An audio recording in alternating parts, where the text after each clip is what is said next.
Thank you for tuning in to Inflection's Crowdsource Recap. This session was all about building consensus for bold action, how strong leaders guide collaborative decisions. Keep watching for key insights presented by Kyle Lair, one of our school leader coaches and members of our community. You ready to dive in? Let's go. So as we dive into this, what we're going to be using as kind of a spot to ground us is something called In Praise of the Incomplete Leader. Okay, so this is a resource, and I think it's a resource that our group will share in the chat at some point that you can find on our toolkit as well too. But it takes a look at different types of leadership strengths. And so as we go through these today, we're going to look at these four: sense making, relating, and inventing, and visionary. Okay. And one of the things that I think most of us know, and if we're really diving into leadership for the first time, this is an important thing for us to understand, is one leader doesn't have strengths in every single area. Like, this is the myth of one person being able to take things on and lead, is exactly that. It's a myth, right? When we're doing things, especially in school communities, we know that as leaders, we've got to lean on others who have strengths in other areas that we don't.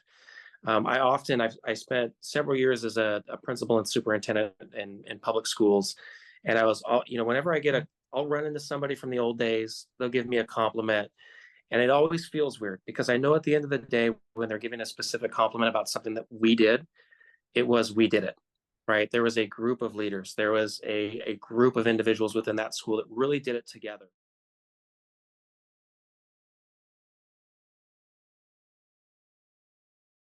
Sense makers oftentimes are asking the right questions, right?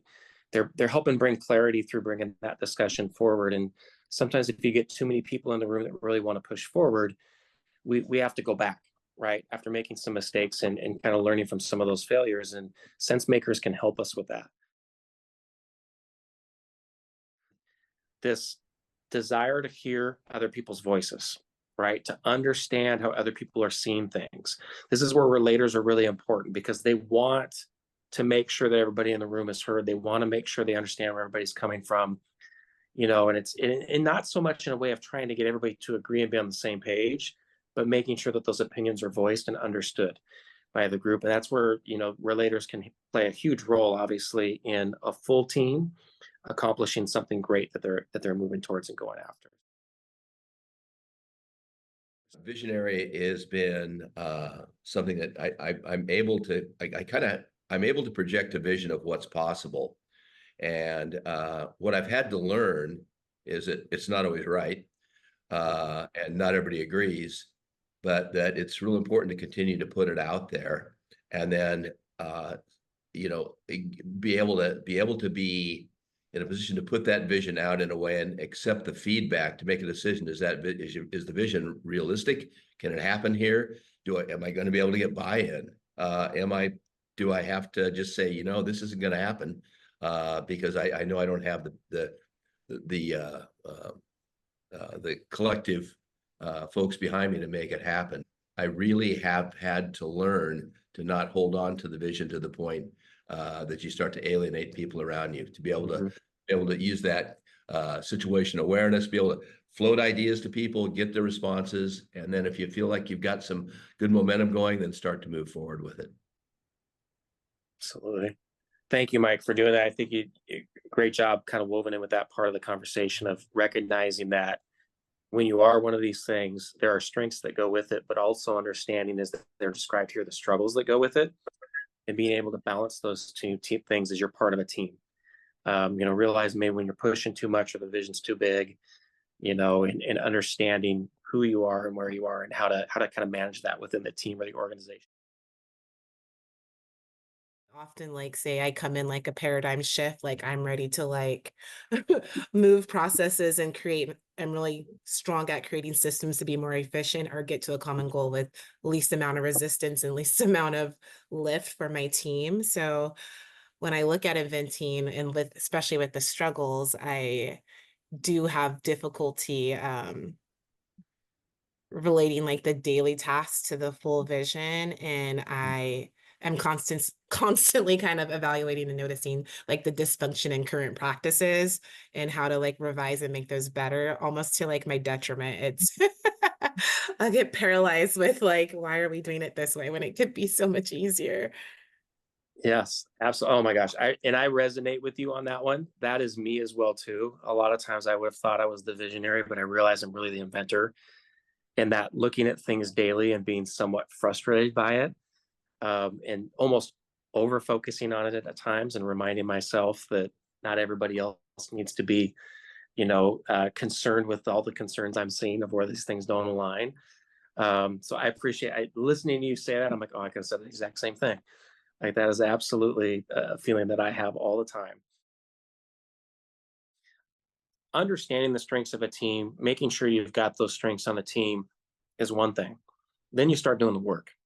And as you get into the work, we know it's not about making decisions as often as it is when we've got a good vision about having consensus about how to move forward. And how do we really dive deep in order to find consensus among members as we're making some challenging decisions and some difficult decisions. It was nice to reflect on just how I build consensus and how my team functions. And I think I take for granted that I have a very high trust leadership team where I know my APs are not fearful to voice like a disagreement, and we are really good at respectfully countering. So we really build consensus and we really function as like leadership PLC very healthily to like get that collective commitment. So Mhm. there's not often where we table something unfinished. It might take multiple meetings, but we generally can come to some version that makes everyone pretty content and like committed to moving forward. And I think Mhm. until actually thinking and reflecting on it, I kind of took that for granted. Yeah, I didn't know that it was like that rare, but I also know that I'm on a high trust team, so I yeah. don't feel fearful to just be like, no, we can't do this way, and here's why. That's also something you have to continue to cultivate, right? Like you've got to that high trust level, and we can't take it for granted, so to speak. We got to like keep cultivating that and make sure it stays. And the obvious challenge is you've got somebody that comes in that kind of disrupts that, but there's also just not having any complacency and making sure like we got a really good thing going here. When you want to have people dive into those deep conversations and when we want to build consensus, time, place, and space are extremely important. Knowing where people are at, making sure that they're in a space to do that is extremely important. And so paying attention to those things as well too, and understanding that that's part of doing this work. Thanks for watching. For more resources on collaborative leadership and consensus building, visit portico.inflection.org and be sure to keep your eye out for our next crowdsource.